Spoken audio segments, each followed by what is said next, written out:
Oke ya, semuanya sudah siap? Baik, assalamualaikum warahmatullahi wabarakatuh. Waalaikumsalam warahmatullahi wabarakatuh. Alhamdulillah, hari ini kita masih dalam keadaan sehat dan bisa dipertemukan di kelas PJOK ini dengan keadaan utuh, sehat mental, sehat fisik, dan sehat rohaninya. Amin, amin, amin. Salam telah kita aturkan pada junjungan Nabi besar Muhammad sallallahu alaihi wasallam. Allahumma sholli ala sayyidina Muhammad. Yang semoga kita semuanya dapatkan syafaat di yaumil akhir. Baik, teman-teman semuanya, izinkan saya untuk mempresentasikan rencana tindak lanjut RTL yang setelah 3 bulan kurang lebih saya belajar di PKG PJOK. Untuk hasilnya akan saya presentasikan.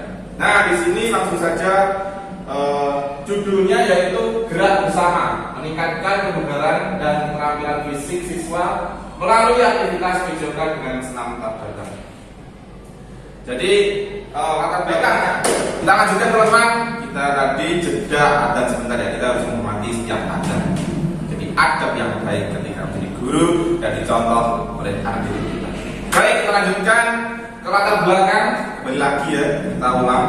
Latar belakang program ini yaitu untuk melatih anak-anak dalam bidang kebugaran jasmani. Yang dulu kita menuntun dalam melatih mereka di latihan, kita gunakan senam tabata itu untuk memvariasi pembelajaran sehingga akan menjadi pembelajaran PJOK yang menyenangkan.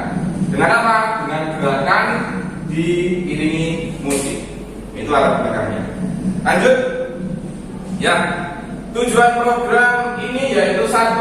Meningkatkan daya tahan kardiovaskuler dan kebugaran jasmani. Jelas, jadi latihan kebugaran jasmani itu untuk meningkatkan kesehatan siswa. Kebugaran jasmani itu apa? Yaitu kemampuan tubuh kita dalam melakukan aktivitas 1 hari penuh, besok lagi tanpa mengalami banyak kelelahan yang berat. Jadi ketika Bapak Ibu semuanya kalian saudara, jadi Bapak Ibu dalam sehari aktivitas kemudian ketika pulang capek, lemah lesu, pengen tidur, nah itu kebugaran jasmaninya masuk program. 2. Mengembangkan kekuatan otot, kelincahan dan fleksibilitas melalui senam tabata. Ya, benar sekali, karena di senam tabata nanti kita menggunakan intensitas tinggi di kebanyakan di kekuatan otot tubuh. Ada otot tangan, otot perut, otot kaki. Yang ketiga, meningkatkan partisipasi aktif dan minat siswa terhadap aktivitas fisik intensitas tinggi. Karena ini menggunakan musik, kebanyakan siswa lebih semangat untuk mengikuti kegiatan dengan musik ya. Sehingga partisipasinya akan meningkat dan motivasinya juga akan meningkat. Yang keempat, mendorong kemandirian siswa dalam merancang dan mengikuti rutinitas kebugaran jasmani, kebugaran mereka sendiri ya. Jadi nanti setelah kita perkenalkan dengan senam tabata, kita harapkan untuk siswa bisa melakukan gerakan senam tabata di rumah dengan gerakannya sendiri. Nah, itu tujuan dan program dari kegiatan ini. Next, capaian yang diharapkan di program ini yaitu 1. Meningkatkan kebugaran kardiovaskuler. Siswa bisa menunjukkan peningkatan kapasitas kardiovaskuler. Jadi selain meningkatkan kekuatan otot, diharapkan siswa bisa meningkatkan kardiovaskuler sehingga dalam kegiatannya siswa tetap sehat, tetap bugar tanpa mengalami gejala pusing, mual ataupun lemas badannya.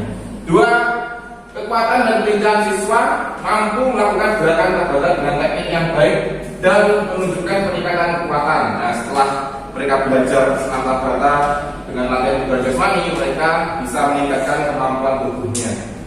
3. Partisipasi aktif, peningkatan jumlah siswa yang aktif dan antusias dalam mengikuti senam tabata secara konsisten. Nah, di sini kenyataannya ketika kita menggunakan metode tradisional, mereka malas mengikuti. Itu aja tak senam tabata, latihan kebugaran jasmani itu aja. Jadi banyak siswa yang beralasan sakit, tidak bawa baju sehingga kehadirannya sedikit. Diharapkan nanti ketika kita menggunakan program ini, mereka semuanya bisa full dalam mengikuti kegiatan pembelajaran. Yang keempat, kemandirian. Siswa mampu merancang dan melakukan rutinitas tabata secara mandiri. Nah, ini harapan jangka panjang, mereka bisa mandiri latihan di rumah dengan senam tabata dengan gerakan yang mereka buat sendiri. sesuai dengan kemampuan mereka. Next, langkah-langkah dan hasil yang diharapkan. Nanti harapannya, sekarang langkah-langkahnya seperti apa? Satu, pengenalan dan pelatihan dasar. Yang pertama kita harus mengenalkan dulu. Jadi di sini kita membuat pembelajaran 3 pertemuan. Pertemuan 1 pengenalan, 2 kita mantapkan, 3 evaluasi dan penilaian. Untuk pertama itu pengenalan, kita kenalkan dulu Tabata senam Tabata itu apa, kemudian gerakannya seperti apa. Yang kedua, pelaksanaan latihan. Nah, pelaksanaan latihan itu setelah kita perkenalkan, pertemuan kedua kita buat latihan mereka. Yang ketiga yaitu evaluasi. Ya, setelah kita latihan, kita praktek. Pertemuan terakhir kita evaluasi bagaimana kemajuan mereka, kita refleksikan gerakannya yang baik, yang pas, sesuai dengan ritme musik. Yang keempat yaitu kompetisi internal. Jadi tujuan kita, harapan akhir yaitu kita akan adakan lomba senam Tabata tiap kelas. Jadi nanti mungkin kita bisa letakkan di kelas meeting ya, di akhir tahun nanti. Di senam Tabata setiap kelas menampilkan musik dan gerakannya kreatif apa mereka dengan senam Tabata ini. Nah, ini bagus sekali, akan kita cocok nanti. Lanjut, struktur program dan mitra dalam komunitas belajar. Nah, di sini kita menggandeng membuat organisasi panitia kecil yang mana ini nanti akan membentuk suatu organisasi yang menggodok program ini. Yang pertama itu koordinator, jelas guru olahraga yang akan menjadi otak-otaknya. Kayak kecil-kecil. Yang kedua, fasilitator, guru PJOK, dan tentunya kita akan menggait instruktur ya, instruktur senam, khususnya senam Tabata. Jadi nanti kita perbanyak pelatihan-pelatihan untuk guru PJOK untuk senam Tabata ini. Yang selanjutnya peserta, kita rencanakan peserta seluruh jenjang, kelas 7, kelas 8, kelas 9. Sementara kita buat percontohan yaitu kelas 9 dulu, karena kita menunjukkan tubuh yang matang dulu. Yaitu kelas 9 itu mempunyai tubuh yang matang sehingga kita bisa mudah memahamkan dan membentuk pengetahuan mereka. Yang 4, pendukung. Ya, pendukungnya itu pelengkap yaitu staf UKS kesehatan. Alhamdulillah kita punya staf UKS ya, luar biasa, tanggap darurat ketika ada teman kita atau siswa kita sakit langsung beliaunya menangani. Yang selanjutnya yaitu mitra komunitas. Mitra komunitas kita akan menggait komunitas kebugaran. Bisa Puskesmas ini, Puskesmas. Kemudian klub senam, ya, klub senam untuk apa? Untuk memperkaya pengalaman dan pengetahuan kita di bidang senam ini. Kemudian yang paling utama yaitu hubungan orang tua sebagai motivator dan pengawas dari rumah. Jadi kegiatan ini bagaimana nanti kita kerjasama dengan orang tua di sekolah, kita latih anak-anak di rumah, mereka juga bisa menerapkan kegiatan program ini di rumah dengan keluarga mereka. Jadi itu struktur program yang akan kita buat. Lanjut, pernyataan tentang kapasitas yang dimiliki sekolah. Jadi kekuatan pemain sekolah, alhamdulillah semuanya lengkap. Dari peralatan sarana prasarana, ada lapangan tersedia, aula juga tersedia,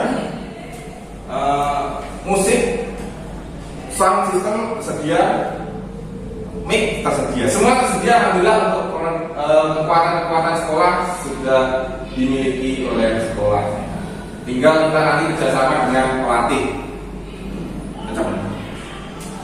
Setelah kita nanti melakukan program, kita harus evaluasi bagaimana hasil dari program ini. Yang nomor satu tes kebugaran. Jadi nanti setelah mereka dapat latihan selama 3 pertemuan, kita akan tes kebugaran mereka. Apakah kekuatan mereka meningkat, kardiovaskular mereka meningkat, dan kemampuan tubuh mereka meningkat. Yang kedua, pengamatan partisipasi. Nah, tadi yang tadinya mereka banyak absen, izin, asal tidak bawa baju, sakit dan sebagainya, kita akan lihat setelah program ini apakah absensinya full atau berkurang, hanya 1 anak saja yang benar-benar sakit yang akan tidak ikut. Yang ketiga, survei refleksi siswa. Jadi di sini kita akan melihat bagaimana motivasi, minat dan persepsi siswa terhadap program ini. programnya menyenangkan, apakah membuat mereka nyaman dengan pembelajaran pelatihan kebugaran jasmani dengan senam tabata dan sebagainya. Kita kasih form mereka satu persatu. Yang keempat, penilaian keterampilan. Nah, ini dimasukkan ke dalam nilai rapor. Jadi setelah mereka nanti belajar, kita juga di dalam prosesnya menilai mereka ketika mereka praktek. Jadi kehadirannya, keaktifannya, bagaimana sikapnya, bagaimana kerjasamanya, dan bagaimana penampilan produk yang telah dibuat oleh mereka. Next. Kemudian tantangan yang mungkin terjadi. Nah, ini tantangan ini sesuatu yang mungkin mengganjal. Satu, motivasi siswa. Nah, ini biasanya motivasi siswa ini tergantung mood mereka. Jadi maka dari itu setiap mulai pembelajaran kita harus membuat refresh siswa dari keluar masuk ke dalam itu harus kita refresh. Ambil momen seperti saya tadi. Kita diam. Apa tadi? Ambil momen. Habis itu marah-marah. Baru kita akan masuk ke dalam materi. Atau bisa menggunakan ice breaking. Itu. Nomor 2, kondisi fisik siswa beragam. Nah, di sini banyak siswa kita yang mungkin orang-orang yang berada yang tubuhnya bisa lebar, bisa kecil, dan bisa berat dan bisa ringan. Jadi kita membuat gerakan melatih mereka sesuai kemampuan mereka. Jangan sampai kita tidak adil bahwa yang berat dikasih berat, yang ringan dikasih berat. Jadi harus sesuai, yang berat ya dikasih yang ringan supaya bisa menggerakkan tubuh secara maksimal. Sudah 4. Next. Terima kasih. Alhamdulillah, ini tadi presentasi program saya di RTL kali ini. Monggo, ada yang ditanyakan?